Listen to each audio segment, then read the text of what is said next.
America எப்பொழுதும் வேண்டுமானாலும் ஈரானை தாக்கலாம் என்ற சூழல் இப்பொழுது ஏற்பட்டுள்ளது. அமெரிக்கா என்றாலே நவீன தொழில்நுட்பம்தான்.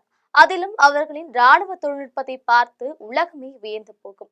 அப்படி அமெரிக்கா உருவாக்கி வைத்திருந்த ஒரு போர் விமானம் தான் F-117 நைட் ஹார்ட்.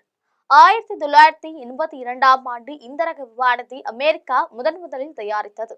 இது ஒரு ஸ்டெல்த் விமானம். அதாவது உலகின் எந்த ரேடாரிலும் இது சிக்காது. வானில் கண்ணுக்கே தெரியாமல் வந்து குண்டு போட்டுவிட்டு யாருக்கும் தெரியாமல் மாயமாய் மறைந்துவிடும். இதை வீழ்த்தவே முடியாது என்று அமெரிக்கா ஒரு காலத்தில் கர்வத்தோடு கூறி வந்தது.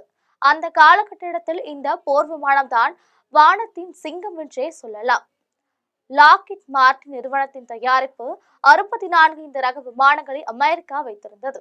அப்பொழுது இந்த விமானம் வானில் பறந்தால் ப்ளோவர் எனப்படும் எலக்ட்ரானிக் ஜாம்பிங் விமானம் மற்றும் F-16 விமானம் பாதுகாப்புக்கு வருவது வழக்கம்.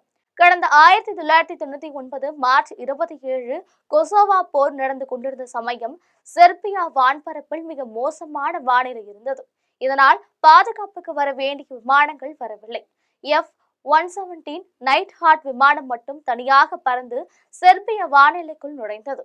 அமெரிக்காவின் பெருமைமிகு அடையாளம் என்கிற கர்வம் தலைக்கேற வானில் வலம் வந்தது. எந்த ரேடாரிலும் கண்டுபிடிக்க முடியாது என்ற தைரியத்தில் சுற்றி திறந்தது. குண்டுகளையும் வீசிக்கொண்டிருந்தது.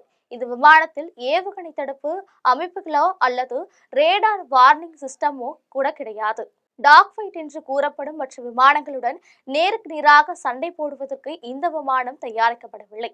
அதாவது நமது அபிநந்தன் மிக் 29 பைசன் ரக விமானத்தை கொண்டு பாகிஸ்தானின் F-16 ரக விமானத்தை சுட்டு வீழ்த்தினாரோ அது போன்ற சண்டைகளுக்கு இந்த விமானம் லாக்கி இல்லை. இது இரவு நேரத்தில் கண்ணுக்கு தெரியாமல் வந்து தரையில் உள்ள இலக்குகளை மட்டுமே துல்லியமாக தாக்கும் திறன் கொண்டது. ஆனாலும் ரேடாரிலும் சிக்காது என்பதால் செர்பிய வான்பரப்பில் தாராளமாக சுற்றித் திறந்தது.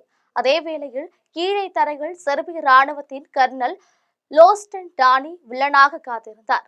அவரிடமிருந்து சோவியத் யூனியன் 1950களில் தயாரித்த பழைய S-125 ஏவுகணை அமைப்பு அமெரிக்க விமானம் கண்ணுக்கு தெரியாது என்பது உண்மைதான். ஆனால் அது குண்டு போடுவதற்காக பாம் பே ரூட்ஸ் எனப்படும் கதவுகளை திறந்தே ஆக வேண்டும். அப்பொழுது ஒரு சில நொடிகள் ரேடாரில் தெரியும் என்பது கர்னல் லோஸ்டன் டேனியின் கணிப்பு.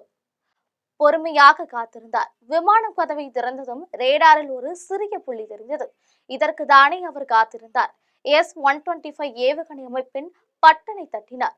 வெடித்து சிதறியது F-117 விமானம். விமானத்தின் பைலட் டேல் சில்கோ சட்டென்று சுதாரித்து பாராசூட்டில் எக்ஸிட் ஆகிவிட்டார். பாராசூட்டில் 6 மணி நேரம் பறந்து அவரை யுனைடெட் ஸ்டேட்ஸ் ஏர்போர்ஸ் பாரா ரெஸ்கியூ குழு மீட்டது. வீழ்த்தவே முடியாது என்று சொல்லப்பட்ட $45 மில்லியன் மதிப்பு கொண்ட விமானம் தீப்பற்றி எரிந்து செர்பிய வயல்வெளிகள் குப்பை போல விழுந்து கிடந்தது. விமானம் விழுந்ததும் செர்பிய மக்கள் அதை சுற்றி சூழ்ந்து கொண்டனர். விமானத்தின் சிதறிய பாகங்களை கொண்டு செர்பியர்கள் செய்த காரியம்தான் அப்பொழுது அமெரிக்காவுக்கு வெட்கக்கேடாக அமைந்தது. விமானத்தின் உடைந்த பாகத்தின் மீது ஏறி நின்று டான்ஸ் ஆடினார்கள். கையில் ஒரு பதாகையை ஏந்தி கொண்டு நின்றார்கள். அதில் எழுதியிருந்த வாசகம் உலக பிரபலமாக அப்பொழுது பார்க்கப்பட்டது. மன்னிச்சுக்கோங்க, இது கண்ணுக்கு தெரியாதுன்னு எங்களுக்கு தெரியாம போச்சு என்று அந்த பதாகைகளில் எழுதப்பட்டிருந்தது. வீழ்த்தப்பட்ட விமானத்தின் பாகங்களை இன்றும் பெல்கிரேட் விமான அருங்காட்சியகத்தில் மக்கள் பார்வைக்கு வைத்திருக்கிறார்கள். அமெரிக்காவின் ஸ்டெல்த் தொழில்நுட்பம் தோற்று போனதற்கு இந்த சம்பவமே நல்ல உதாரணம். கோடிக்கணக்கான டாலர் செலவு செய்து உருவாக்கிய நவீன விமானத்தை பழைய தொழில்நுட்பத்தையும் புத்திசாலித்தனத்தையும் வைத்து வீழ்த்த முடியும் என்று செர்பிய போர் தளபதி ஜோல்டன் டோனி நிரூபித்தார் என்பதுதான் இந்த சம்பவத்தில் உணர்த்தப்படும் உண்மை. மற்றொரு சுவாரஸ்ய சம்பவம் நடந்தது. ஓய்வுக்கு பிறகு செர்பிய தலைவர் ஜோல்டன் டோனி பேக்கரி வைத்து வாழ்க்கையை நடத்தி கொண்டிருந்தார். F-117 நைட் ஹார்ட் விமானத்தில் இருந்து உயிர் தப்பிய அமெரிக்க பைலட் டேல் ஜோல்ஸ்கி தனது நாட்டில் அமைதியாக வாழ்ந்து கொண்டிருந்தார். போர் முடிவுக்கு வந்த பிறகு கிட்டத்தட்ட 12 ஆண்டுகள் கழித்து 2011ஆம் ஆண்டு இருவரும் நேருக்கு நேர் சந்தித்துக் கொண்டனர். அப்பொழுது முதல் இருவரும் நல்ல நண்பர்களாக மாறிவிட்டனர்.